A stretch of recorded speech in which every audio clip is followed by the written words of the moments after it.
Pete and Joan and Bob, and Lesley, folk guitar in hand, did like that new American mob. She learnt those chords, she liked the folk, she learnt it all quite right. With studious guitar she played, far out into the night.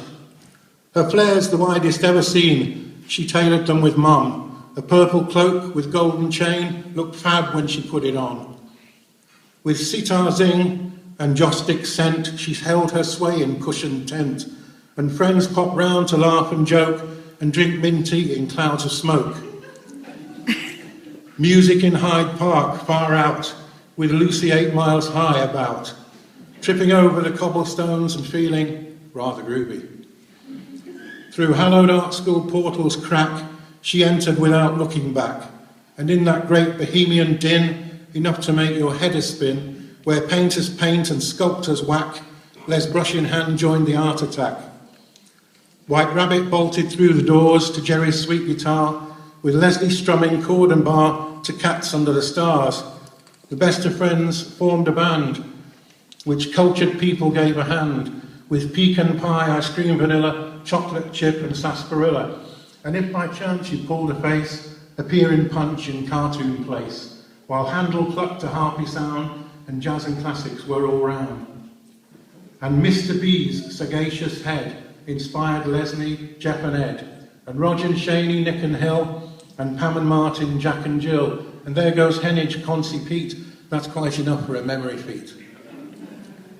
They navigated a new path and pulled potatoes from the earth. A major, sorry about that. A major move, I told you my first person. A major move, another sack, and therefore with an aching back. Her ship would sail out to the west, to Celtic beaches, stars and crest. I turned around and she was gone and never coming back. With one fine night, a marriage bed, and children 1 and 2, she developed quite a talent then for cookery and making stew.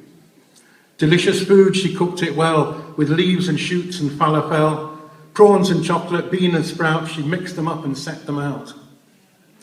It was the finest food in town, and rumours of it spread all round. When catering or restaurant dine, a welcome menu dining fine. With violin from a Romany, she stomped out Irish jigs, and later steered orchestral swell, she played in a string quartet as well. In Rosagilwyn's Cultural Hall, she played with heart, gave it her all. Les kept her dream and made it true, she did the best that she could do.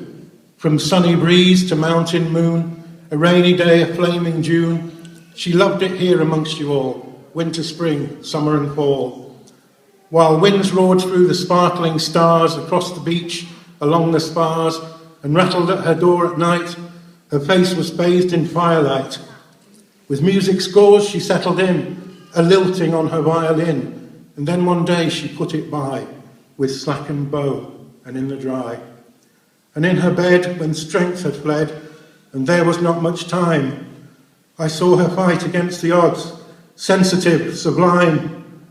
If it was strength of character that mattered in that fight, she knew she'd be amongst us all instead of that good night. When at the crematorium, in sooty black Victorian, and not in a mouldy mausoleum where skull and crossbones stack, she drank her cup till it was dry. I saw her smile with sparkling eye. In fire consumed it make us cry, till there were no more tears. So fare ye well, dear Lesley Ann, now you are taking rest. Your body's dust eternity, your memories with us best. And when you meet St. Peter, go through those pearly gates and take your place in the orchestra that cheers up all those saints. And when at last it's over, the 8th day is all done. No hell below, no heaven above, the sun and moon all gone, with space rolled up and time run out, together we may be, at last part of the holiest, eternal mystery. Thank you very much.